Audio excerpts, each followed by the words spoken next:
You're listening to an Airwave Media Podcast. This episode is brought to you by LifeLock. Between two-factor authentication, strong passwords, and a VPN, you try to be in control of how your info is protected. But many other places also have it, and they might not be as careful. That's why LifeLock monitors hundreds of millions of data points a second for threats. If your identity is stolen, they'll fix it, guaranteed, or your money back. Save up to 40% your first year. Visit lifelock.com/podcast for 40% off. Terms apply.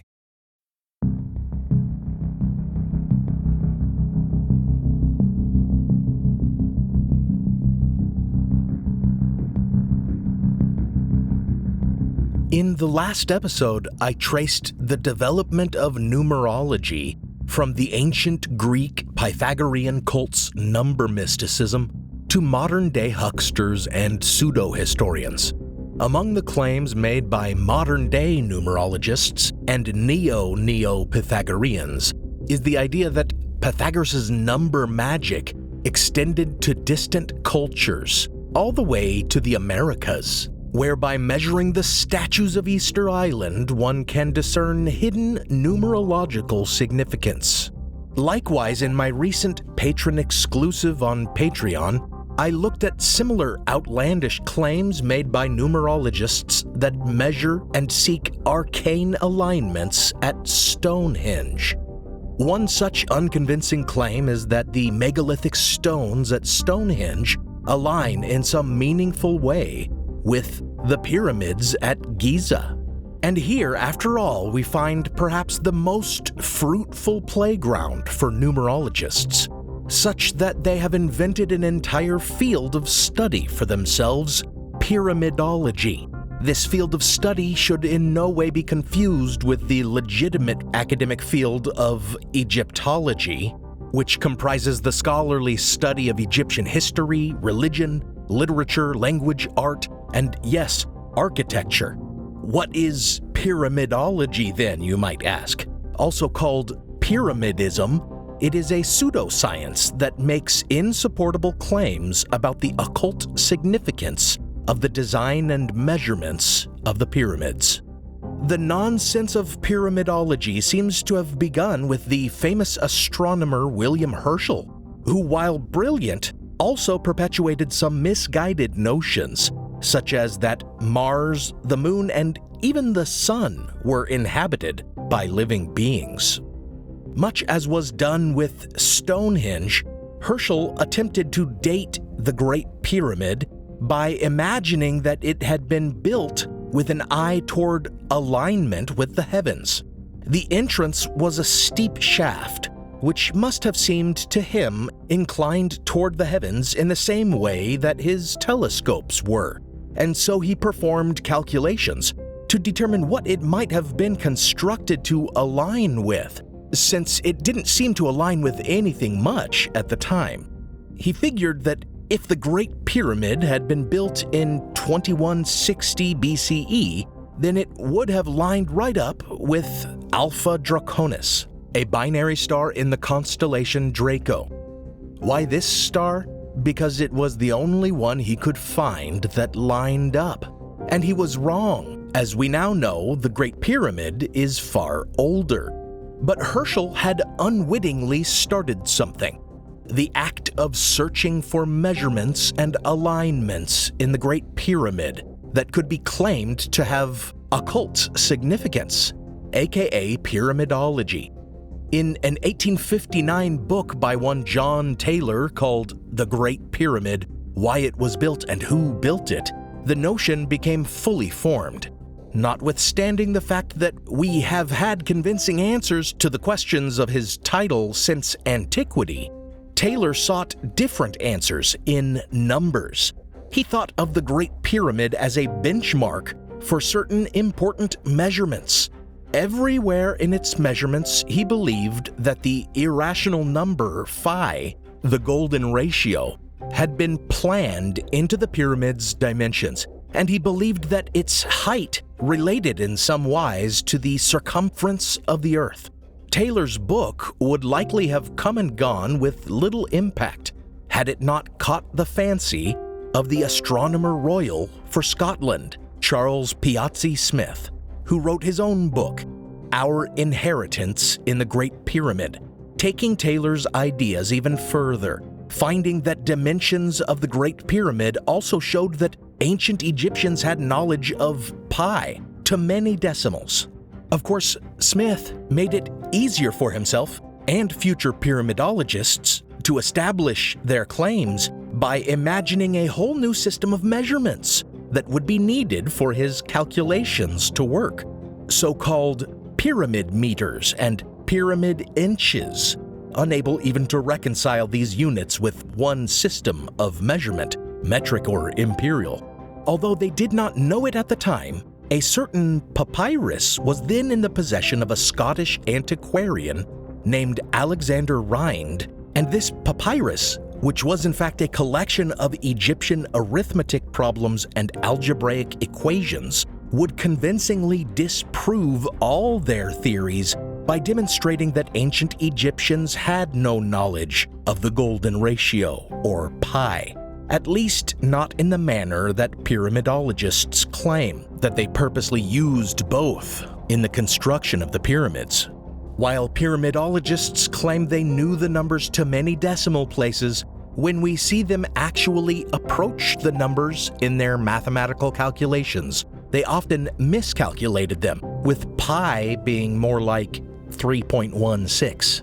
But none of that matters to pyramidologists, who gleefully massage the numbers of every angle and every passage in the Great Pyramid, pretending they are far more exact than they really are. Perhaps the most absurd pyramidologist claim came in 1925, when Basil Stewart, author of numerous works on pyramidology, made the wild assertion that the Great Pyramid's interior served as a kind of three-dimensional chart of future history, kind of like the Torah code was said to be a hidden record of all things to come.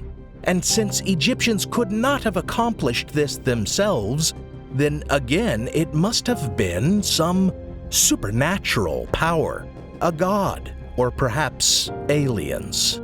As absurd as the claims of pyramidologists were and are, for they are again on the rise with the emergence of a new generation of hucksters, they are far from the first baseless claims made about the pyramids. Rather, they are just the tip of a massive pile of such claims stretching back through history. This is Historical Blindness. I'm Nathaniel Lloyd, and this series will encompass a wide base of solid facts, taking us by the end to the very heights of stupidity. Thanks for joining me for Pyramidiocy, Part 1, Khufu's Tomb.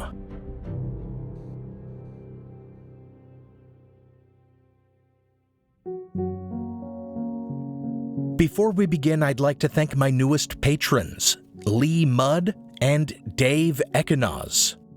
Also, special thanks to Prickly Pear for upgrading to the partner level. And thanks to the person who recently donated on the website. It was appreciated, though I'm having trouble finding your name to thank you. Patrons of the show get access to a special feed with ad-free and exclusive minisodes. I typically release a patron exclusive around twice a month. For example, during my series on Shakespeare, I released a minisode about the idea that the playwright and spy Christopher Marlowe wrote Shakespeare. He didn't. And after, I released one about someone who wrote to me asking to promote his own authorship claims, asserting Charles Dickens didn't write A Christmas Carol, which he most certainly did. If you hear the word minisode and think these pieces are insubstantial, they're actually fully produced and researched episodes, usually around 10 to 15 minutes in length. And I intend to keep producing around 2 a month, even if I am able to move the podcast to a weekly schedule. Patron feeds also get episodes early, and as mentioned, their episodes are not interrupted by advertisements or Patreon pitches like this. So visit patreon.com/historicalblindness and support the show. Or you can support what I do with a one-time gift donation at historicalblindness.com/donate, or at the PayPal link in the show notes, or on Venmo at historical blindness. Now, on with the episode.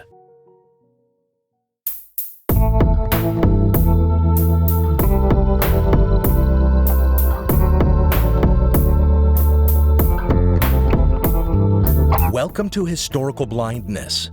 The topic of the pyramids and all the nonsense that surrounds them has been one that I've wanted to tackle for a long time, and one that I confess to being more than a little intimidated to take on. However, when it arose in my reading on numerology, I thought this was as good a time as any, and it helps that I've found a great book covering the topic by skeptic Jason Colavito, whose work I greatly admire. His book, The Legends of the Pyramids, Myths and Misconceptions About Ancient Egypt, is serving as a great guide as I try to navigate the topic. What makes me perhaps even more leery of taking this topic on than I might otherwise be is that I am myself guilty of having accidentally spread a myth about pyramids. Back in my episode, The Deluge and the Ark Seekers, in addition to making a weird error about hybrid species, I made a comparison between the construction of the pyramids and the supposed building of Noah's Ark, saying that it involved a great number of slaves. This is what happens when I rely on somewhat out-of-date resources without double-checking everything. It was long believed that slaves were employed in the construction of the pyramids, since some of the earliest written records of the pyramids suggested this was so. But archaeologists examining the graves of pyramid workers, the port city where supplies for the building of the pyramids were landed, and the graffiti left by laborers have concluded that this was inaccurate, and that the pyramids were built by Egyptians who were paid and fed for their work, perhaps in rotating tours of service if they were pressed into their labors.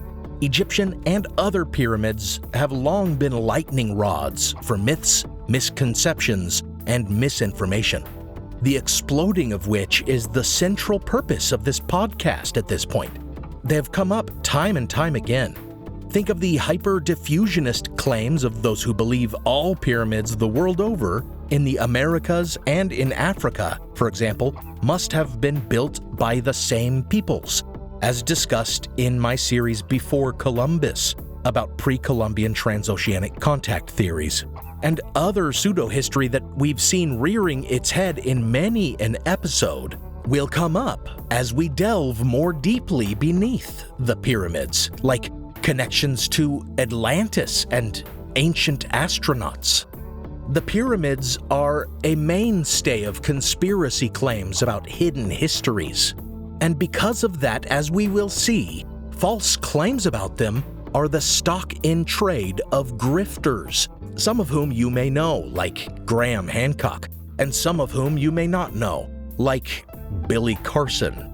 But the grift has a long history when it comes to the pyramids of Egypt, which we will see.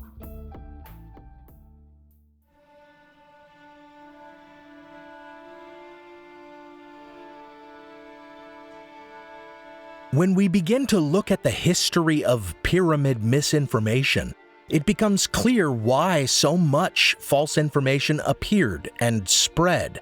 It is simply because, for a very long while, little was known from historical records about the ancient Egyptians that built it.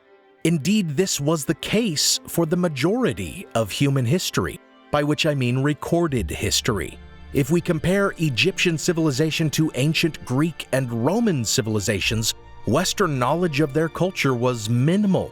But this was not due to a lack of historical documentation or the destruction of historical records by invaders, as was the case in the Americas. Ancient Egyptians kept extensive records in the form of countless inscriptions and papyri. The problem was that by the Middle Ages, there was no one who could still read the ancient hieroglyphics, even among Egyptians themselves. For around 2,000 years, Egyptology and all knowledge of ancient Egyptian civilization relied on very few sources, such as the writings of an Egyptian priest named Manetho, whose work survived in Greek, but not in its entirety. But Manetho wrote during the 3rd century BCE, the Hellenistic period, long removed from the time of the pyramid's construction. Flavius Josephus says of Manetho that he relied on, quote, nameless oral tradition, end quote, and, quote, myths and legends, end quote, which isn't so much a criticism as it was simply the practice of historians of the era. There is some sense that Manetho was influenced by Greek writings about Egypt, that he attempted to reconcile his dates with claims already circulated. He worked from ancient king lists, and his work was principally just a listing of deities and pharaohs. What fragments of his work that survive record only the general age of pyramid building, that it began with the architect of the first step pyramid, Imhotep, in the 3rd dynasty, of the pyramid king himself, Khufu, whom Manetho called Sufis, and whom the Greeks called Cheops, who is credited with constructing the Great Pyramid at Giza.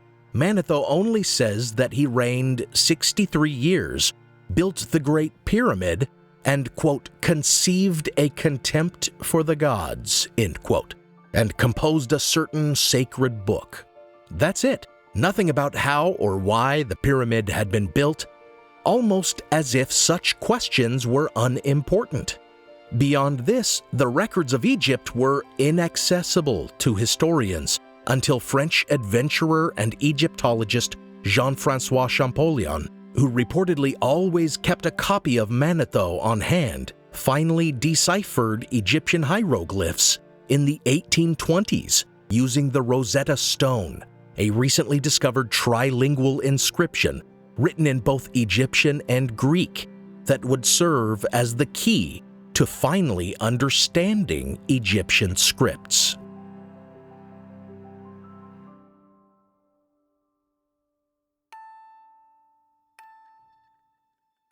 Nevertheless, even with Egyptian writings inaccessible to us, we were still able to learn a great deal about the pyramids simply from the archaeological record. And what can be learned from archaeology goes a long way toward debunking the wildest of claims about the building of the pyramids. For example, notions that the pyramids were built as repositories of ancient knowledge or advanced technology, or as some kind of puzzle box whose measurements and angles reveal some advanced understanding of the universe, can be convincingly refuted with a look at the development of pyramid building. The archaeological record demonstrates that pyramids were always built as tombs for pharaohs. There is a clear evolution of pyramid technology, starting with the earliest funeral mounds, which were just a burial pit covered with a tumulus mound, such as might be seen in many cultures all over the world. From there, we see the emergence of stepped mounds, when rather than just a pit, the mound was reinforced with mud brick structures called mastabas, in which rooms could be filled with the belongings of the dead. From this point, the development of a more permanent mound in the form of a step pyramid, such as the one found at Saqqara for the burial of Pharaoh Djoser, was inevitable. Not until much later, with the ability to read ancient Egyptian scripts, would we be able to ascertain the symbolic meaning of the pyramids and their connection to Egyptian belief about the resurrection of the dead, identifying the earthen mound with the sprouting of new life after the annual flooding of the Nile. Nevertheless, the funerary purpose of pyramids was exceedingly clear, as was the reason for the eventual size of the Great Pyramid, as we see the tombs of pharaohs growing over time, such that each king seems to have desired to outdo his predecessors, and the desire of powerful men to leave a lasting monument behind needs no explanation. As much as the Egyptians were preoccupied with immortality, and as much as everyone wants to make their mark on the world, men like the pharaoh Khufu, who is credited with the building of the Great Pyramid, especially want to be remembered. And as we have seen, the building of the Great Pyramid has ensured that his memory will live forever. Now for a brief intermission.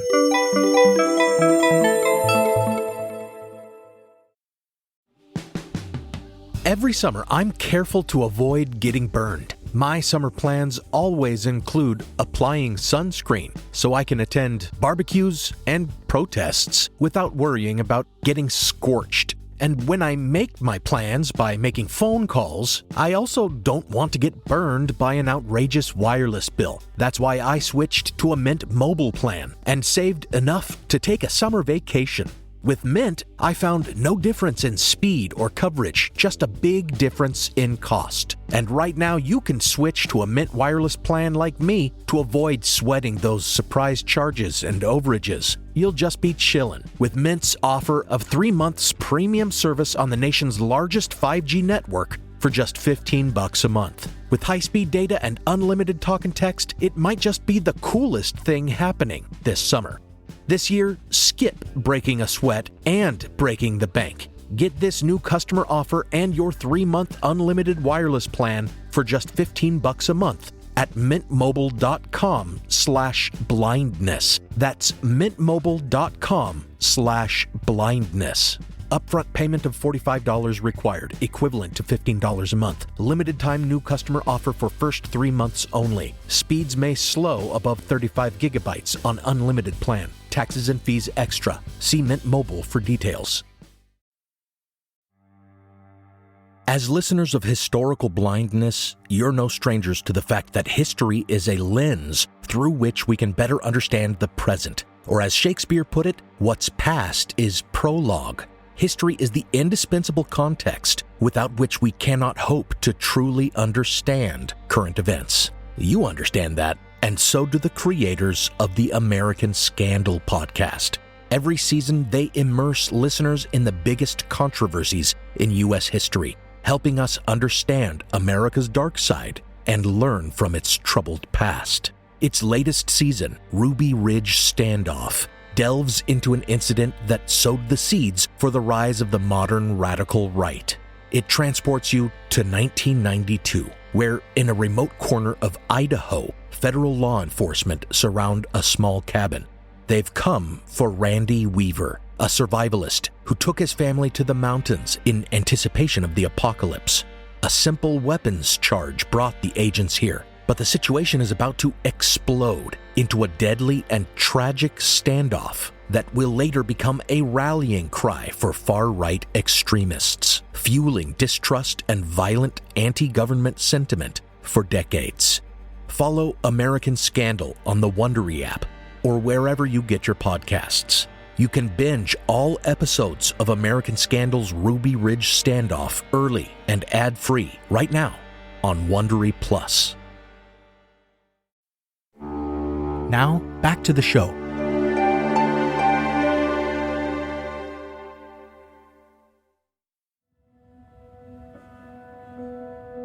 If the question of why they were built should never really have been a question, neither, perhaps, should have been the question of how. For while the writings of Egyptians were long unreadable, the writings of Greeks were not, and the earliest known mention of the pyramids describes their construction in surprising detail. In the 5th century BCE, after the Athenians had come to Egypt to aid a revolt against the Persian Empire, the quote-unquote father of history himself, the Greek historian Herodotus, traveled to Egypt, saw the pyramid at Giza, spoke with Egyptians about its history, and recorded what he learned. Indeed, Herodotus's account was perhaps the most important work on Egyptian history for something like 200 years, until Manetho, who regarded Herodotus's account as so important that he refers to it several times, correcting the Hellenized names that Herodotus used, calling Khufu Cheops, to different Hellenized names of his own, calling Khufu Sufis.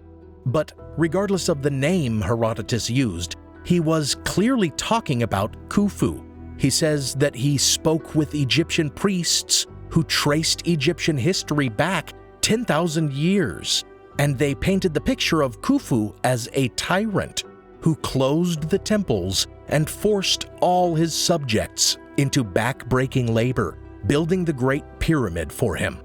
This is sometimes cited as the beginning of the myth about slave labor building the pyramids, but Herodotus says he, quote, bade all the Egyptians work for him, end quote, and that they were only made to work, quote, for each 3 months continually, end quote, indicating more of a national service scenario. The priests apparently also told Herodotus about the great expense Khufu took to feed well all the workers, 100,000 of them at a time, for more than 30 years. Considering this, surely keeping the populace busy and therefore unlikely to rebel under his authoritarian rule can be added to the list of reasons for the Great Pyramid's construction.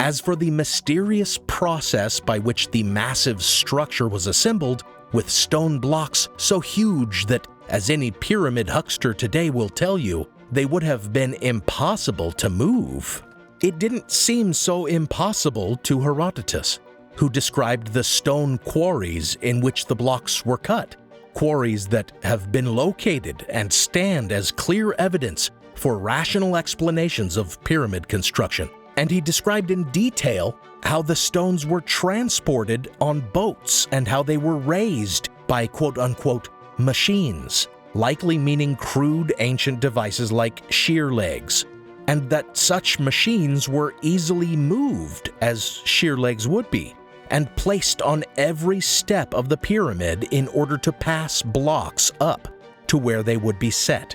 It would seem that every answer we might seek about the pyramids was given nearly 2.5 millennia ago.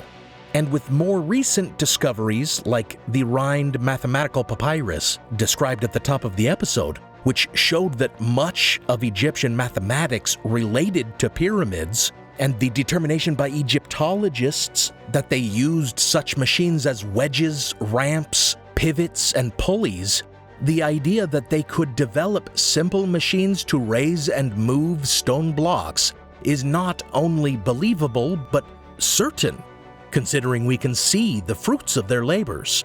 As for the frequent protest by Pyramidiots that if it were so simple to build so great a structure, why is it the only one of its size? This can be simply answered. First, some Egyptologists believe the Great Pyramid was built atop a natural rock outcropping, as it certainly stands on some sort of hillock, and that this location was chosen in order to minimize the work required for so great a structure. If true, this certainly would account for why other pyramids were smaller. But actually, there is another pyramid almost as large as Khufu's, built by his son, Khafra, and it too is believed to have been built using a natural rock outcropping. But there is no need to speculate about outcroppings because the question's underlying assumptions are flawed. Clearly, it wasn't simple. It was a tremendous effort of unimaginable expense, requiring the compliance and labor of many hundreds of thousands of workers, made possible through what seems to have been ruthless oppression. And anyway, was it a wonder that it was ever built in the first place, or a wonder that more of them were not built? Pyramid nuts cannot have it both ways.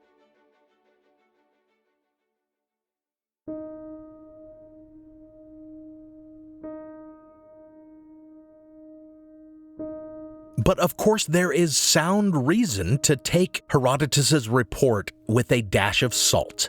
After all, he was visiting Egypt thousands of years after the construction of the pyramids. It's not like he actually saw its construction himself, and his account is only as trustworthy as were his sources, who appear to have led him astray in several regards. First of all, their claims of 10,000 years of history are dubious, as in the 10th millennium BCE, Egypt saw only the earliest transition from hunter-gatherers to crop-growing cultures. There is no indication of a centralized society until around 6000 BCE, when tribal peoples migrated to the Nile River Valley and began to establish an agricultural economy. And these chronological misconceptions were passed on to Herodotus, whose timeline relating to the reign of Khufu and the building of the pyramids was off. And he even got the order of some pharaohs' reigns all wrong.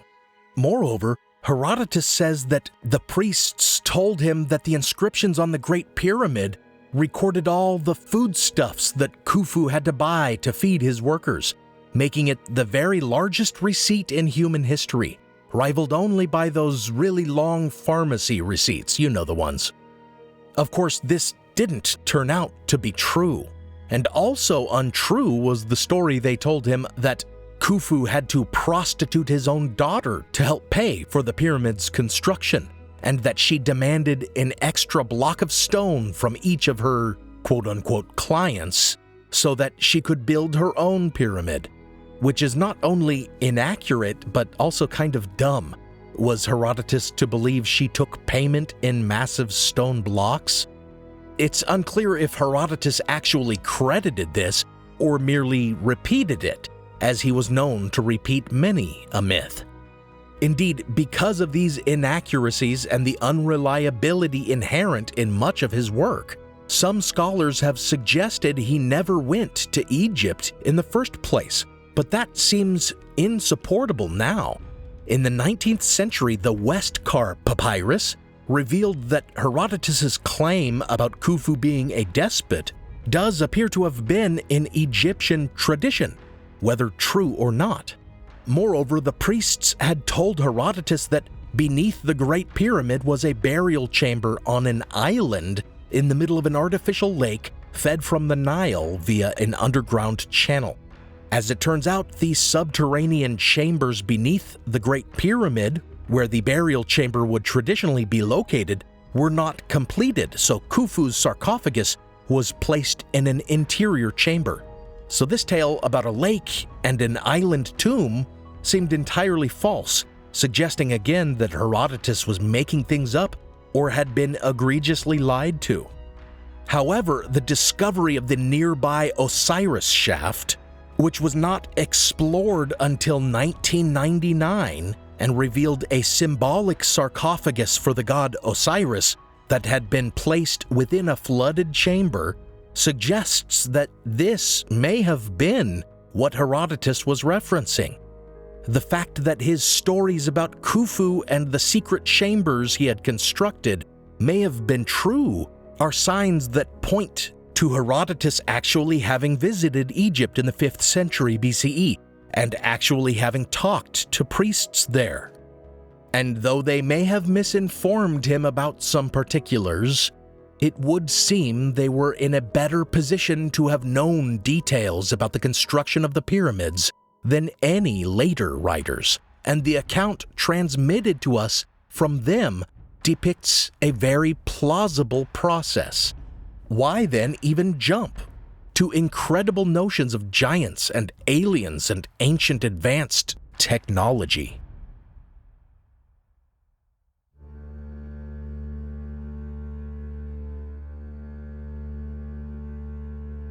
While the work of Herodotus and Manetho may be viewed as instructive and in some regards at least accurate records of Egyptian history, the same cannot be said of the work of other ancient Greek writers who made mention of Egypt, and there were many.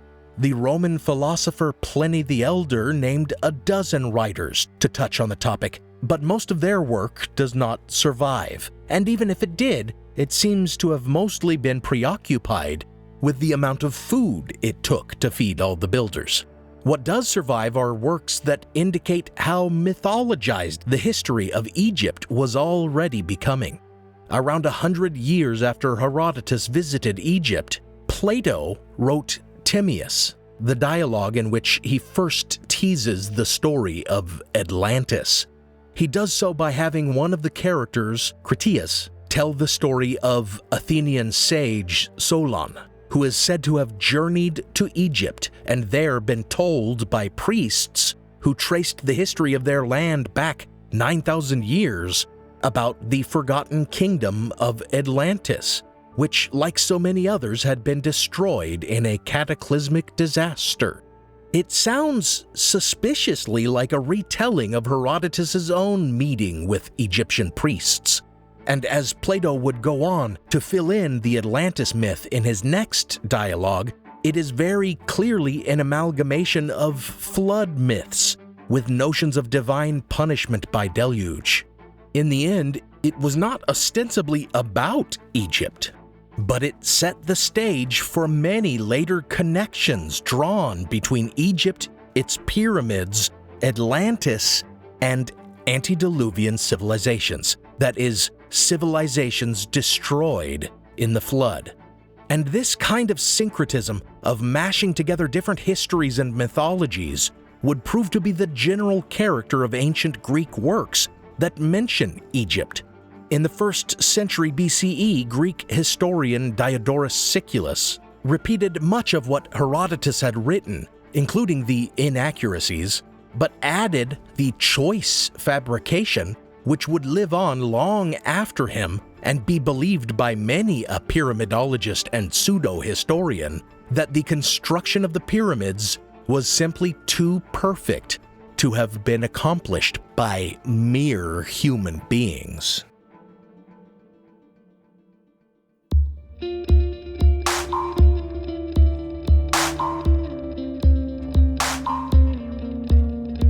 It is astonishing how much of what the Western world understands about Egypt actually comes from ancient Greece. Even the word Egypt comes from the Greek Aegyptos, which is not an approximation of ancient Egyptians' own word for their home. No, they called their country Tawi, meaning two lands, referring to Upper and Lower Egypt, or Kemet, the Black Land, referring to the dark and fertile soil of the Nile Valley. Aegyptos means burned faces and refers to the skin color of the land's inhabitants, and that is enough to make you not want to even use the word. After Alexander the Great's conquest of Persian-controlled Egypt, it came under the rule of his general Ptolemy, and this was the beginning of the end for Egyptian history. It was during this Hellenistic convergence of Greek and Egyptian culture, which saw an increased interest in Egyptian history, that syncretism led to cultural erasure. Manetho wrote his history of Egypt during this time, but he wrote it for the Greeks, and most of the works of this period focused on mythology, reconciling Egyptian gods with the Greek pantheon, identifying one as the other, Horus becoming Apollo, Isis Aphrodite, Osiris Dionysus. It was in this period that the Egyptian god Thoth was interpreted as the Greek Hermes, setting in motion the evolution of the alchemical legend of Hermes Trismegistus. In what today we might call cultural appropriation, the Greeks embraced aspects of Egyptian belief and history, but rewrote them, interpreting them according to their preferences. Interpretatio Graeca, interpretation according to Greek models. The Ptolemies used what aspects of Egyptian religion and tradition suited them and exploited social orders and political structures to increase their wealth and power. Greek was made the official language, myths and traditions changed, original forms were forgotten, and the number of Egyptians who could still read the old scripts dwindled. A few centuries into the Common Era, there was no longer anyone who could read hieroglyphs, the ancient sacred writing of Egypt, which adorned the greatest works of their country. Their world had become obsessed with new religions and with new notions about magic and alchemy, and they came to believe that inscriptions on their monuments were ancient formulae for magic. Views on the pyramid had shifted forever. They had become, even to those who lived in their shadow, a supernatural mystery.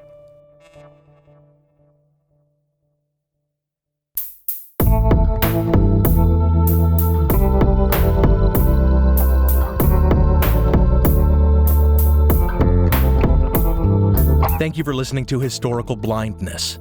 Check out my main source for this episode, The Legends of the Pyramids, Myths and Misconceptions About Ancient Egypt by Jason Colavito. And check out his blog at jasoncolavito.com. Check out the blog post for this episode, which should go up on historicalblindness.com before the next episode releases, with a transcript, related imagery, and citations for further reading. As always, thanks go out to my partner patrons, Diane Lane, Robert Fisher, Joe Escott, Sean Munger, Devlin Hoff, Michael Markham, Jessica Reeves, Fred R. Groteis, Robin Naggett, Rebecca, Don Mundus, Eunice Allen Bradley, Juliet O'Connor, Jonathan Williams, Joshua Luddington, Logan Houlihan, Lily Powers, John Gowen, Lonnie Coffer, Ama, Kevin Osborne, Ed Shockley, Benny Slater, That One Girl, Jocelyn Clausen, Lindsay McAllister, Christine LeBlanc, Louise Rickshaw, an anonymous partner patron, and Prickly Pear.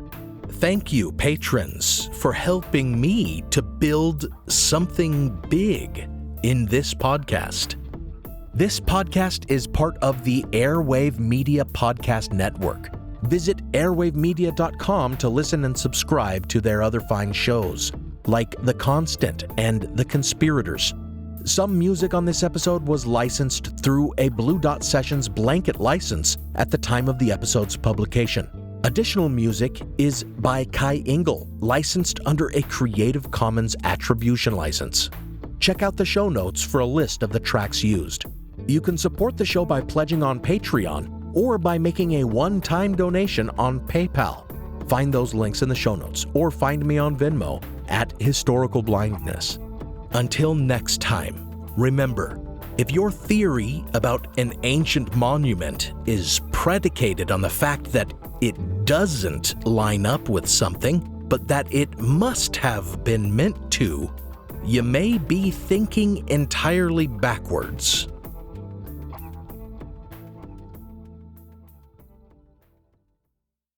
If you work as a manufacturing facilities engineer, installing a new piece of equipment can be as complex as the machinery itself. From prep work to alignment and testing, it's your team's job to put it all together. That's why it's good to have Grainger on your side. With industrial-grade products and next-day delivery, Grainger helps ensure you have everything you need close at hand through every step of the installation. Call 1-800-GRAINGER, click Grainger.com, or just stop by. Grainger, for the ones who get it done.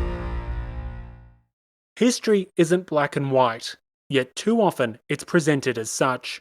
Grey History, the French Revolution, is a long-form history podcast dedicated to exploring the ambiguities and nuances of the past. From a revolution of hope and liberty to the infamous Reign of Terror, you can't understand the modern world without understanding the French Revolution. So search for the French Revolution today.